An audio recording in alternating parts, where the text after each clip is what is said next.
Programa Naquele que me fortalece, com o arcebispo metropolitano de Natal, Dom João Santos Cardoso. Um programa para o povo de Deus. Filho amado, vocacionado ao pastoreio, foste chamado. Naquele que me fortalece. Cumprimento a você, meu querido ouvinte, que me acompanha através da Rádio Rural de Natal, a 91.9, a Rádio Santana FM na Zona Norte de Natal, a Natal Agora FM, a Rádio 87.7 FM em Parnamirim, a Rádio 87.9 FM em Tangará, a Rádio Cultura do Brejo, 87.9 FM em Brejinho, a Rádio Vale em Pendências, Rádio Lagoa FM em Montanhas, Rádio Maricampo em Cotovelo, a 107 FM em Nova Cruz, a Rádio Paz e Bem em Pedro Velho, a Web Rádio Imaculada em São Rafael, Rádio Santa Terezinha em Lagoa Danta, a Rádio FM em Vale das Serras em Campo Redondo, a Rádio Olho d'Água em São José de Mipibu, a Rádio Executiva FM em Nísia Floresta, a Rádio Santa Rita FM em Santa Cruz, a Rádio Jardim FM em Jardim de Angicos e da Rádio Palmeiras do Rio Cabugi, na cidade de Afonso Bezerra. Como Cristo, bom pastor, edificas a igreja, tu podes tudo. E a Deus, através da Virgem Maria, dirijamos a nossa oração. Ave do mar estrela, bendita Mãe de Deus, fecunda e sempre virgem, portal feliz dos céus. Ouvindo aquele ave do anjo Gabriel, mudando de Eva o nome, trazei-nos paz do céu. Ao cego iluminai, ao réu livrai também, de todo mal guardai-nos e dai-nos todo bem. Mostrai ser nossa mãe, levando a nossa voz a quem por nós nascido dignou-se vir de vós. Suave mais que todas, ó Virgem sem igual, fazei-nos mansos puros, guardai-nos contra o mal. Ó, dai-nos vida pura, guiai-nos para a luz, e um dia ao vosso lado possamos ver Jesus. Louvor a Deus, ó Pai, e ao Filho sumo bem, com seu divino Espírito, agora e sempre. Amém. Oremos. Ó Deus Todo-Poderoso, pela intercessão de Maria, nossa Mãe, socorrei os fiéis que se alegram com a sua proteção, livrando-os de todo mal neste mundo e dando-lhes a alegria do céu. Por nosso Senhor Jesus Cristo, vosso Filho, na unidade do Espírito Santo. Proclamação do Evangelho com Dom João Santos Cardoso.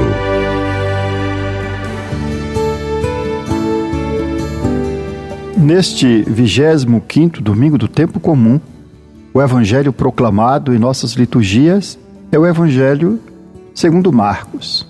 Assinava o evangelista. Naquele tempo, Jesus e seus discípulos atravessaram a Galileia. Ele não queria que ninguém soubesse disso, pois estava ensinando a seus discípulos. E dizia-lhes: o Filho do Homem vai ser entregue nas mãos dos homens, e eles o matarão, mas 3 dias após sua morte ele ressuscitará. Os discípulos, porém, não compreendiam estas palavras e tinham medo de perguntar. Eles chegaram a Cafarnaum. Estando em casa, Jesus perguntou-lhes o que discutíeis pelo caminho. Eles, porém, ficaram calados, pois pelo caminho tinham discutido quem era o maior. Jesus sentou-se, chamou os 12 e lhe disse: se alguém quiser ser o primeiro, que seja o último de todos, e aquele que serve a todos. Em seguida, pegou uma criança, colocou-a no meio deles e, abraçando-a, disse: quem acolher meu nome, uma destas crianças, é a mim que estará acolhendo. E quem me acolher, está acolhendo não a mim, mas aquele que me enviou.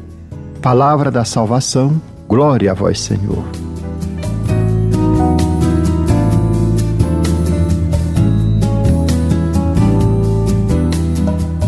A liturgia da Palavra de Deus deste 25º domingo do tempo comum nos convida a viver de acordo com a sabedoria de Deus e não com a sabedoria do mundo.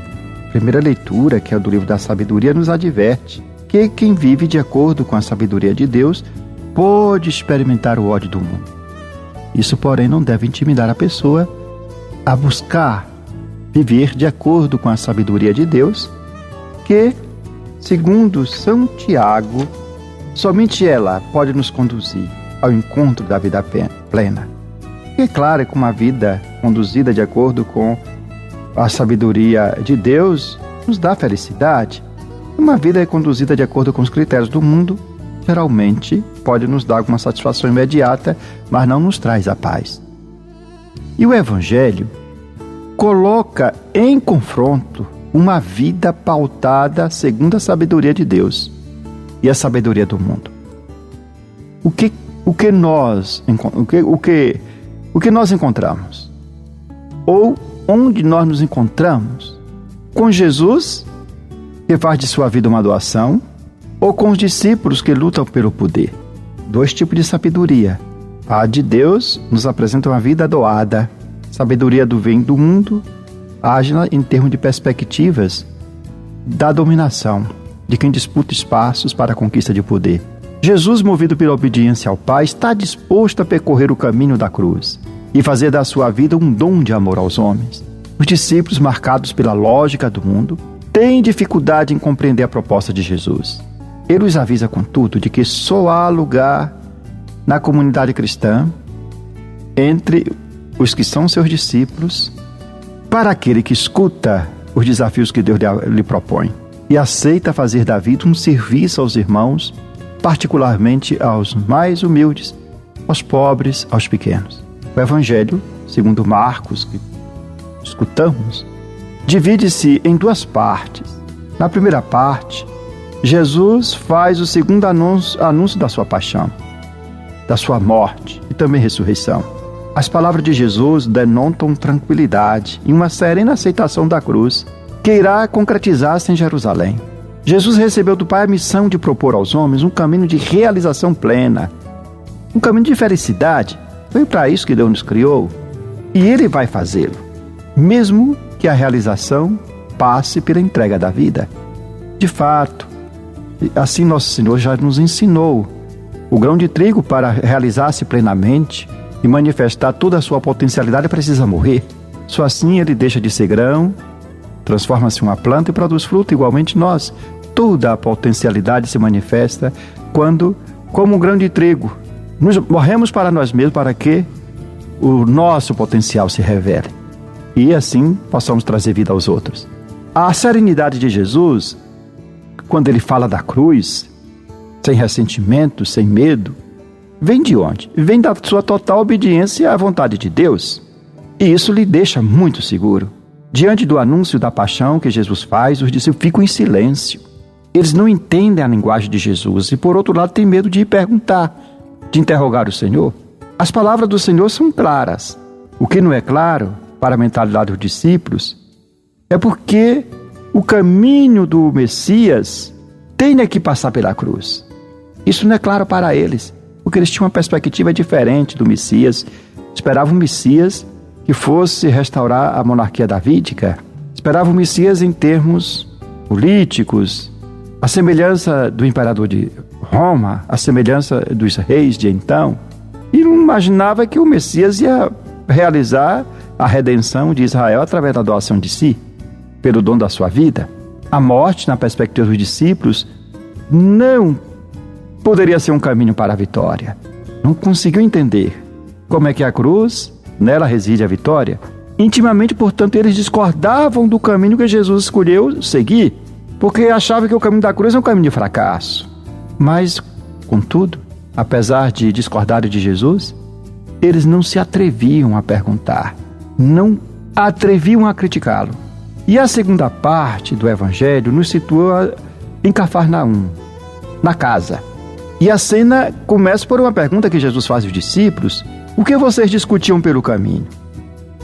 O contexto sugere que Jesus sabe claramente qual tinha sido o tema da discussão dos discípulos. Ele havia captado alguma coisa da conversa que eles tiveram pelo caminho e ficou à espera daquele momento correto, caso a tranquilidade da casa, para se inteirar do que ocorreu, para esclarecer e também instruir os seus discípulos o que consiste o seu reino e o que significa segui-lo. Os discípulos estavam profundamente marcados pela uma lógica do poder, do prestígio, a sabedoria do mundo. Uma vez que se aproximava o triunfo do Messias, eles tinham aquelas expectativas humanas de quem ia ocupar o reino numa possível vitória de Jesus, quem ia ocupar os postos chaves num possível reino, num possível governo de Jesus, quem seria o primeiro-ministro, quem seria o mais importante entre eles. Apesar do que Jesus lhes tinha dito acerca do seu reino, do caminho de cruz, os discípulos ainda estavam amarrados a uma lógica mundana, aos seus próprios sonhos materiais, aos seus próprios projetos, e esses projetos incluiria tudo aquilo que é glória humana. Jesus ataca o problema de frente, com toda a clareza, pois o que está em jogo afeta a essência de sua proposta. Entre os seguidores de Jesus, na comunidade de Jesus, não deve haver privilégio nem distinções. Nela, o grande é aquele que serve e oferece a vida em favor dos seus irmãos, e não aquele que disputa o poder para tirar vantagem, uma vez chegando o poder da posição que irá ocupar. O poder visto na perspectiva de serviço, o grande é aquele que serve. Dessa forma, Jesus elimina qualquer pretensão de poder, de domínio, de grandeza na comunidade do reino, na comunidade dos discípulos. O discípulo que raciocinar em termos de poder e de grandeza, isto é, segundo a lógica do mundo, subverte a ordem do reino. E Jesus completa a instrução aos discípulos com um gesto. O que ele faz? Toma uma criança. Uma criança na época de Jesus não tinha prestígio, como também hoje nós não damos valor a uma criança, apesar de toda a luta que nós temos pelo direito da criança e compreender que a criança é um ser que deve ter uma dignidade, deve ser tutelada, deve ser respeitada, deve ser protegida. E coloca a criança no meio do grupo, abraça aquele menino e convida os discípulos a abraçarem as crianças, a acolher as crianças, a serem como crianças, pois quem acolhe uma criança acolhe o próprio Jesus e o Pai que ele enviou. O que a criança serve de exemplo? Serve de exemplo que a criança, não é que a criança não tenha nenhum tipo de maldade, porque o pecado original também atinge uma criança e pode manifestar através de determinados comportamentos que os pais têm que corrigir. A que a criança significa aquela confiança. E assim também deve ser o discípulo, deve se confiar plenamente em Deus, que não tem a malícia. A criança pode até muitas vezes ser enganada porque ela não tem a malícia. Vocês se como criança puro, confiantes em Deus, confiar em Deus e não em nossas próprias capacidades. Na sociedade de Jesus, portanto, a criança que simbolizava o fraco, o pequeno, aquele que não tinha direito, o pobre, o indefeso, o insignificante, o marginalizado. Assim Jesus fala, quem quiser ser meu discípulo, quem quiser entrar no reino, tornar-se como criança, ou seja, fazer-se pequeno. E é nessa medida, quando nós nos tornamos pequenos, que Deus nos exalta, que Deus nos justifica e nós reconhecemos o nosso verdadeiro valor no mundo. Esse gesto de Jesus, portanto, de colocar a criança no colo, significa que grande no reino de Deus é quem acolhe, é quem ama, é quem faz o bem ao pequeno, ao pobre, ao marginalizado. É aquele que o mundo, portanto, acolhe aquele que o mundo rejeita. Que o Evangelho deste domingo nos ajude a viver a nossa vocação cristã na perspectiva do seguimento a Jesus, do Messias, não do dominador, mas o Messias que realizou a redenção humana através do sacrifício e da doação de si, para mostrar que é esse o caminho também que nós devemos seguir. Seja o último e aquele que serve, seja o último e aquele que serve. Senhor, meu coração não é orgulhoso, nem se eleva arrogante o meu olhar. Não ando à procura de grandeza, nem tenho pretensões ambiciosas.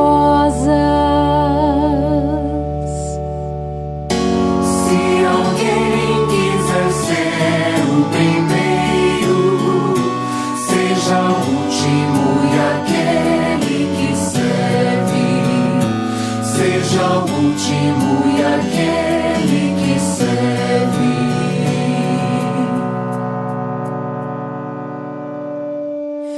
Fiz calar e sossegar a minha alma, ela está em grande paz dentro de mim, como a criança bem tranquila, amamentada, no regaço acolhedor de sua mãe.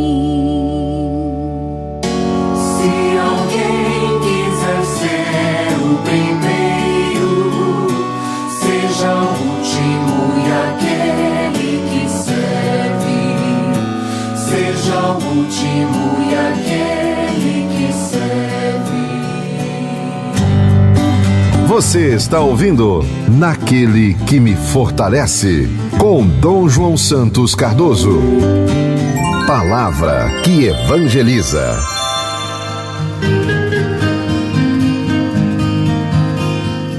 Só se vê bem com o coração. O essencial é invisível aos olhos. Esta frase nós encontramos no livro Pequeno Príncipe. Célebre esse livro, de Exupéry. E esta frase tem uma beleza poética extraordinária.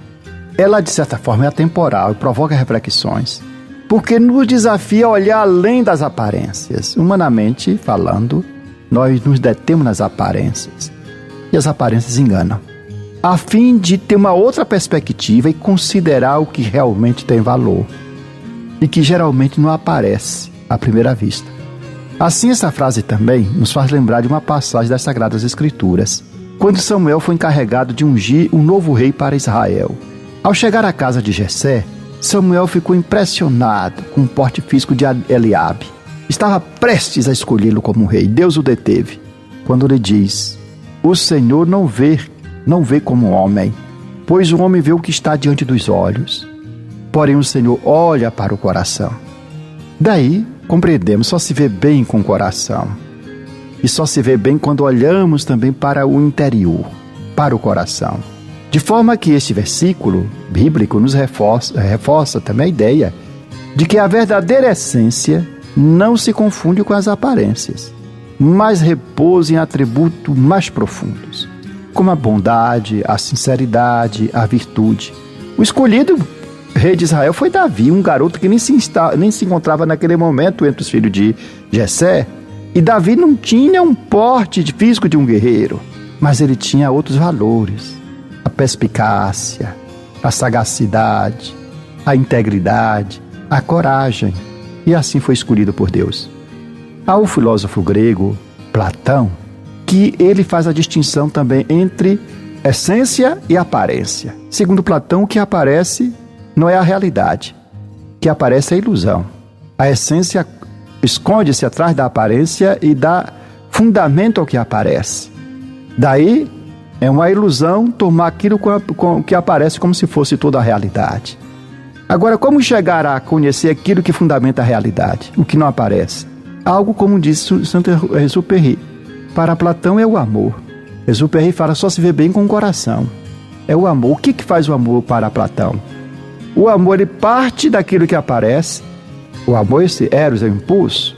À primeira vista, o eros se impressiona com o que aparece, mas leva o intelecto a ir além da aparência para chegar à essência, para mostrar que o verdadeiro conhecimento também é necessário ter paixão. A gente só conhece bem as coisas que cativou. Disse a raposa ao pequeno príncipe: cativar, segundo ela, significa criar laços que geram reciprocidade e afeto entre as partes, tornando-as necessárias umas à outra, fazendo com que uma determinada pessoa ou ser se torne substituível e torne-se singular no mundo. Como diz o pequeno príncipe: mas se tu me cativas, nós teremos necessidade um do outro. Serás para mim único no mundo, e eu serei para ti única no mundo, disse a raposa ao pequeno príncipe. No campo das relações humanas, a busca pelo essencial torna-se ainda mais significativa, especialmente num mundo onde hoje as relações são marcadas pelo interesse. Passado o interesse, seja ele econômico ou de qualquer outra natureza, desaparecem os vínculos. O amor, a amizade, a empatia, os laços afetivos não podem ser quantificados. são gratuitos e são construídos pacientemente ao longo do tempo, por meio de gestos simples, de palavras e cuidados. O ato de cativar, como ensinado pela raposa ao Pequeno Príncipe, é um processo recíproco que requer dedicação e paciência. Ao cativarmos e sermos cativados, nós criamos laços que transcendem o visível e se tornam profundamente significativos. E esses laços formam a base de relações duradouras e verdadeiras. O essencial em nossas vidas está no carinho que oferecemos, na atenção que dedicamos ao outro, no cuidado, no respeito e na responsabilidade mútua. Isso é necessário, nós devemos perder tempo com essas questões importantes. Às vezes, descuidamos do importante. Ficamos tão focados em coisas que são necessárias, mas não são tão significativas e tão importantes. E perdemos tempo de cultivar o que é mais importante, sobretudo com as pessoas que estão próximas, com as pessoas que nós amamos. E são esses elementos: o cuidado, o respeito, o afeto, o amor, a atenção, que constrói relações duradouras. Assim, o Pequeno Príncipe nos recorda, nos ensina a reconhecer o valor das pequenas coisas e das relações genuínas. No cotidiano, onde a superficialidade e as aparências domina, a frase de Exupéry nos convida a olhar a vida com mais profundidade. Constantemente nós somos bombardeados por imagens e impressões efêmeras, e assim muitas vezes nos afastamos do que realmente importa. Portanto, cultivemos o que é essencial, aquilo que dá sentido à nossa vida e nos conecta de forma mais profunda uns com os outros e com o próprio transcendente. Ouça toda semana nesta emissora o programa Naquele que me Fortalece, com o arcebispo de Natal, Dom João Cardoso. Oração, comentário do Evangelho e reflexões. Contamos com a sua audiência. Que me fortalece, ó irmãos, por Cristo a missão acontece. Aquele que me fortalece é o Senhor. Aquele que me fortalece é o Senhor. Aquele que me fortalece, ó irmãos, por Cristo a missão acontece. Naquele que me fortalece, assim concluímos esse nosso programa com esta oração, que devemos recitá-la todos os dias. Meu Deus, dai-me sempre a alegria de viver.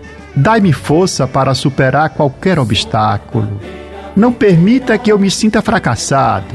Erguei-me quando estiver abatido.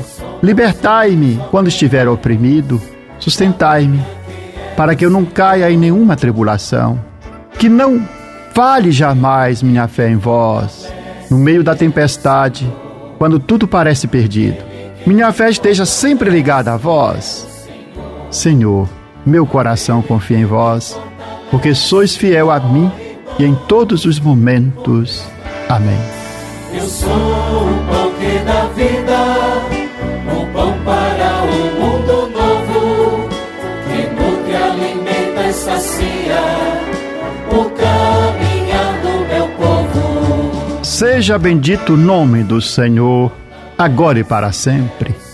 A nossa proteção está no nome do Senhor, que fez o céu e a terra. Que a bênção de Deus Todo-Poderoso, Pai, Filho e Espírito Santo, desça sobre vós e permaneça para sempre. Amém. Aquele que me fortalece é o Senhor. Aquele que me fortalece é o Senhor. Aquele que me fortalece, ó irmãos, por Cristo a missão acontece. Você ouviu Naquele que me Fortalece, com o arcebispo metropolitano de Natal, Dom João Santos Cardoso.